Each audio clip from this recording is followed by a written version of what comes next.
What's up, guys? Welcome to the line change. In this video, we're going to do something a little bit different. In this video, as you can tell by the title, we're going to be talking about teams that should have won the Stanley Cup but didn't. Now, let me just go ahead and say right off the bat, these are not my takes. We're going to go over an article that discusses this. By no means am I saying that these teams in particular, but these were just the teams that were picked. And yes, there is some omissions from this list that I might include, but I just wanted to get that off the bat right away. So just so some people aren't, unhappy about it or disagree with it, that is your right to do so. But these are not my takes or the teams that I believe should have won the cup but didn't. Now, I know what you must be thinking. Why are you doing this? Is this Canucks related? Well, believe it or not, the Canucks are on this list.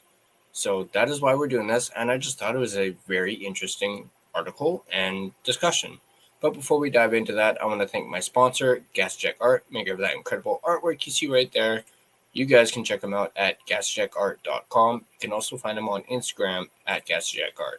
So let's go ahead and dive right into this topic. I will leave a link to the article in the description down below so you guys can check it out yourselves. But this comes to us from the Daily Face-Off. And as we said, it talks about teams that should have won the Stanley Cup but didn't. So it starts off like so. In the words of the great Minnesotan indie rocker Paul Westerberg, opportunity knocks once, then the door slams shut. In the doldrums of summer, fans of the Edmonton Oilers have nothing to do but wonder if their opportunity really is gone and watch their CFL team lose. I don't know what the point is behind that. So Oilers fans, please do not be mad at me. I'm just simply reading what is written here. It is exceedingly difficult to find the right mix of talent, defense, and guts to reach the Stanley Cup final, a feat that Edmonton achieved during each of the past two postseasons. Without a ring to show for it, thanks to the rival Florida Panthers, all they got for their troubles was 2 years closer to the end of Connor McDavid's contract, which runs out next summer. Despair won't set in for Oilers fans until they're certain the window is closed, that McDavid is leaving, or both, but it can be difficult to see the writing on the wall before it's too late. Countless teams with strong, sustained runs near the top have convinced themselves next year will be the one, only to find out that last year was the one, and they missed it. I poured through the post-expansion NHL history to identify 4 era-specific teams that had the talent and the opportunity to win the Stanley Cup but couldn't get over the hump, to find out why they could have won when they should have and why they didn't in one list of great teams you won't be eager to see your favorite club join. Now, this article is written by Anthony Trudeau from Daily Face-Off. So again, this is not me ranking these teams or picking these teams. So once again, just making that clear. First up, we have the New York Rangers from 1971 to 1975. And this is why they should have won. Coming off consecutive 109-point seasons and a 6-game loss to Bobby Orr's Bruins in the 1972 Cup Final, the Blue Shirts boasted veteran standouts like classy center Jean Rattel, if I mispronounced that, I apologize, and lethal sniper Rod Gilbert, as well as up-and-coming stars like all-world D-man Brad Park and two-way pivot Walt Tkachuk. Backstopped by Eddie Giacomin and led by Emile Francis behind the bench, the Rangers were one of just 4 elite teams in a top-heavy league. In the summer of 1972, 3 of those teams lost key men to the upstart WHA. Boston could not match Cleveland's offer for playoff hero Jerry Cheevers. The Chicago Blackhawks watched Bobby Hull literally accept a giant check to play in Winnipeg, and Montreal Canadiens star puck mover J.C. Tremblay became the inaugural captain of their eventual rivals, the Quebec Nordiques. The Rangers spent freely on extensions to avoid an exodus of their own and seemed destined to conquer the NHL within the next few seasons. Now let's take a look at why they didn't. After Falling short to the high-flying Bruins and gritty Hawks in the early part of the 1970s, the Rangers then fell prey to a pair of emerging superpowers. In 1974 and 1975, they lost winner-takes-all games to rival Philadelphia Flyers and New York Islanders, respectively. The following season, Francis, who doubled as GM and was frustrated by his inability to cash in on the already waning distractions of the WHA, swung a desperate trade that sent Park and Rattel to Boston for Carol Vadnais and an aging Phil Esposito. He was fired shortly thereafter. Espo was better than you remember on Broadway, averaging over 35 goals per 82 games, but his stint as captain was a dud. New York would miss the postseason entirely in Esposito's first 2 seasons before Swedish imports Ulf Nilsson and Anders Hedberg helped him fire the Rangers to a Trivia Question Cup berth in '79. Still, their best chance at winning it all left town with Park and Rattel, both of whom enjoyed brilliant second acts in Boston. Let's take a look at their biggest miss.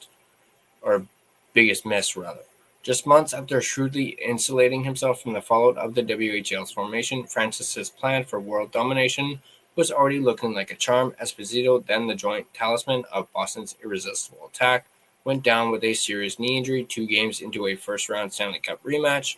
The Blue Shirts proceeded to overwhelm Orr with their forecheck as Tkachuk and Calder winner Steve Vickers combined to fire 9 goals past Cheevers' old partner Eddie Johnson and a 44-year-old Jacques Plante.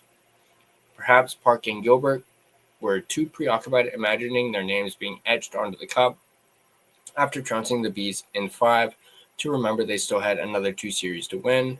The Rangers were badly unprepared for what came next. In the semifinal round against the Blackhawks, Dennis Hull torched New York for 5 goals and 10 points, while Tony Esposito held the Rangers to 10 goals total.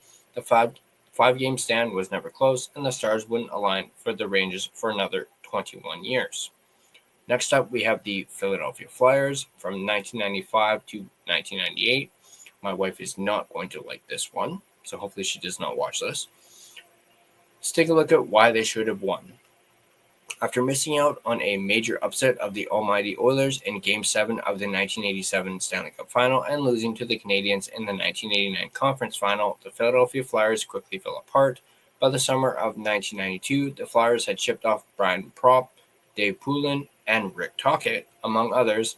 The only notable return pieces were explosive winger Mark Recchi, acquired from Pittsburgh for Tocchet, and a young power forward named Rod Brind'Amour, acquired from St. Louis for Ron Sutter. Amid an unprecedented playoff drought, the Flyers still needed more firepower, so they went and got some heavy ordnance at the 1992 NHL entry draft. The Orange and Black paid a king's ransom to the Nordiques for their unsigned number 1 pick from 1991, Eric Lindros, who arrived in Philly with unparalleled and wholly justified hype. The Flyers were back in the postseason within 3 years after team legend Bobby Clarke took the helm as GM for the second time in 1994 and traded Recchi for future 50-goal winger John LeClair and roving defenseman Eric Desjardins. Their core complete, Lindros, Brind'Amour, LeClair, and Swedish sniper Michael Renberg gave the Flyers the biggest, baddest, and best top 6 in the NHL. Let's take a look at why they didn't. The Flyers picked a bad time for their ascendancy, losing their deepest playoff runs to a couple of signature teams from the turn of the century, the 1995 New Jersey Devils and the 1997 Detroit Red Wings. Both found ways to neutralize Lindros by his standards at least, and exploit the Flyers' so-so depth on their way to the Cup. Philadelphia's goaltending wasn't much help either, matching up an aging, temperamental Ron Hextall and his assorted platoonmates against an Eastern Conference murderers row featuring Martin Brodeur, Dominik Hasek, and Curtis Joseph was something like bringing a water balloon to a gunfight. Let's take a look at their biggest miss. No one could blame the Flyboys for their 4-game dismantling at the hands of the Detroit Red Wings in 1997. That the Flyers were ever favored against the Wings, who boasted 8 future Hall of Famers, speaks to their imposing reputation during the late 1990s. Philadelphia's true misfires bumpered their lone Cup appearance of the Lindros era. Getting goalied by John Van Beesbrook in 1996 was bad enough, but Clark's attempts to secure a rematch with Detroit in 1998 were almost comically misguided. His new coaching hire, Bruins legend Wayne Cashman, was demoted after 61 games in favor of Roger Nielsen. His big RFA signing, Chris Gratton, was a dud who would end up back in Tampa within 14 months. A chaotic season ended quietly as Hasek and the Buffalo Sabres stifled Philly in 5 games. Lindros and Clark would fall out in a protracted saga over the next 3 years, and the Flyers stumbled into 2 decades of mediocrity, and infinite what-ifs after the end of the Big E's brief, brilliant run at the top. Next up, we have the Vancouver Canucks from 2009 to 2012. Let's take a look at why they should have won. Mark Crawford, Marcus Naslund, and the West Coast Express era of early 2000s Canucks hockey are a case study in how rarely fun hockey and winning hockey intersect. The goals flowed freely, but Vancouver's wide-open style and bad goaltending were a lethal mix in the postseason. Crawford got the axe after a pedestrian 2005-2006 campaign, and new bench boss Alain Vigneault made it his mission to mold the free-scoring Canucks into an elite defensive group. AV got a big head start that same offseason when Naslund's buddy Todd Bertuzzi was dealt for Roberto Luongo. Naslund followed Crawford and Bertuzzi out the door before long, and Vigneault rebuilt his leadership group around superstar goalie Luongo, the already established Sedin twins, and future Selke winner Ryan Kesler. By 2010-2011, that core was supported by perhaps the deepest blue line of the Cap era: Kevin Bieksa, Alex Edler, Christian Ehrhoff, Dan Hamhuis, and Sami Salo. The results were predictably dominant with a first-place offense, first-place defense, and first-place team. The Canucks marched on toward their championship destiny.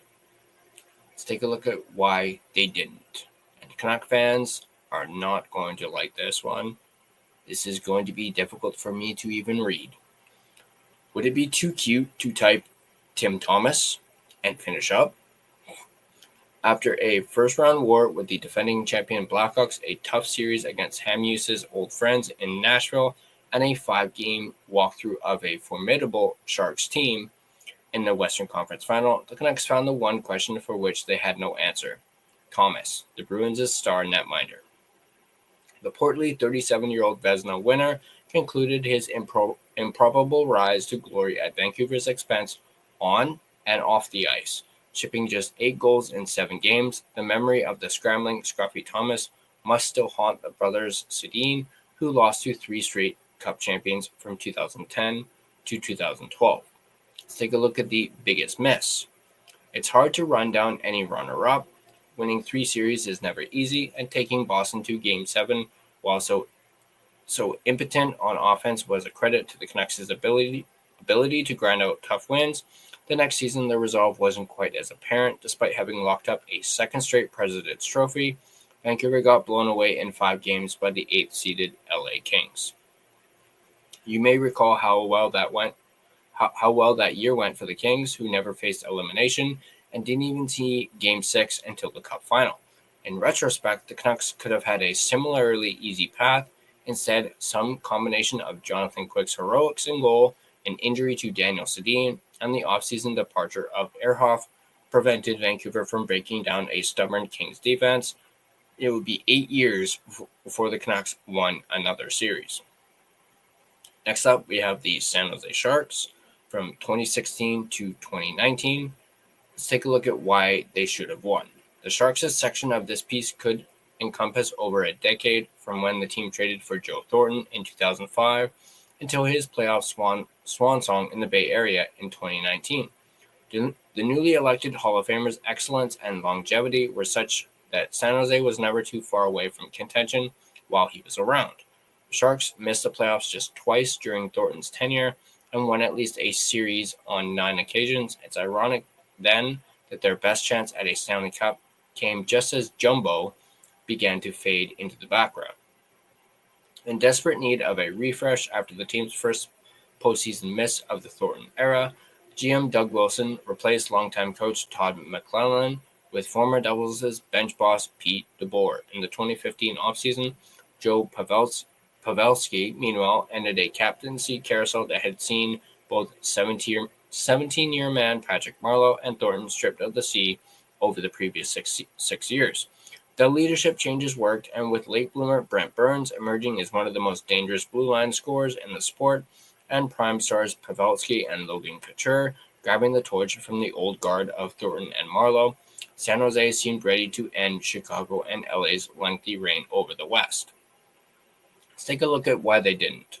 The Sharks did end the Blackhawks Kings Cup streak by finally conquering their boogeyman, Jonathan Quick, who posted a .931 postseason save percentage against San Jose from 2013 to 2014. This time, Quick's postseason magic ran dry as Pavelski beat him 5 times in a short and sweet series. Postseason scoring leader Couture, 10 goals, 30 points in 24 games played the hero in the next round, a 7-game war against the Nashville Predators, before Pavelski exploded for another 4 tallies in the Western Conference Final against the St. Louis Blues, who had earlier vanquished Chicago.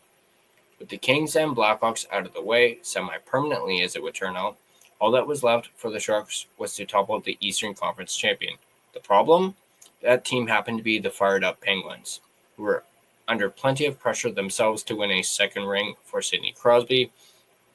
San Jose seemed to lose heart after going down 0-2 in overtime on the road, and Thornton, who racked up 82 regular season points and 18 postseason assists that year, never fully recovered from the futile 106-game grind. Let's take a look at their worst miss. 2016 was effectively the last hurrah for Thornton, at best a middle sixer for the remainder of his Sharks career, and Marleau, who signed with Toronto a year later, but the team itself had plenty of juice left. That made it all more frustrating when San Jose bowed out to McLennan and Connor McDavid's untested Oilers in 2017, and the expansion Vegas Golden Knights the next year. By 2018-2019, Pavelski was 34 and out of contract, and Wilson knew it was time to push his chips in for one last run at glory. The Sharks paid a small fortune in separate trades for Norris winner Erik Karlsson and power forward Evander Kane. And after an emotional comeback from 3-0 down against the Knights, it looked as though Wilson had built a team of destiny. Instead, the Cinderella St. Louis Blues took revenge for 2016 by shredding San Jose's bottom 10 defense. St. Louis went on to lock up their first Stanley Cup a few weeks later, and Pavelski would leave California as a free agent that summer. Pavelski's departure, Couture's injury woes, and the exorbitant trade and contract costs associated with Karlsson plunged the Sharks into a deep, dark rebuild that has only recently begun to show signs of life. So that is the article. Once again, not my takes.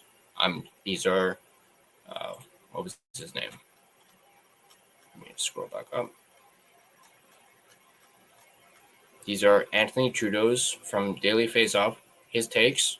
So let me know in the comment section down below what you guys think of these takes. Do you guys agree with them? Do you guys disagree with them?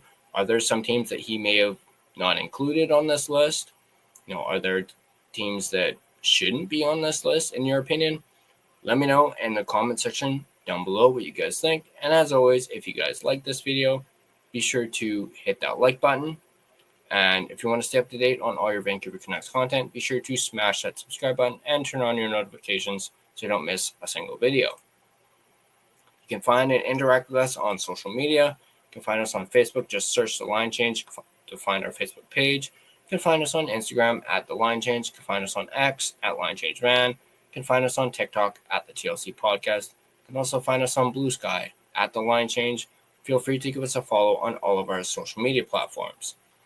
If you prefer an audio version of this podcast, you can find us on both Spotify and Apple Podcasts. On Spotify, feel free to give us a follow as well as rate and review us. It is, of course, greatly appreciated. But that's going to do it for this video. Hope you guys enjoyed it. And as always, let's go Canucks, and I'll see you guys in the next video.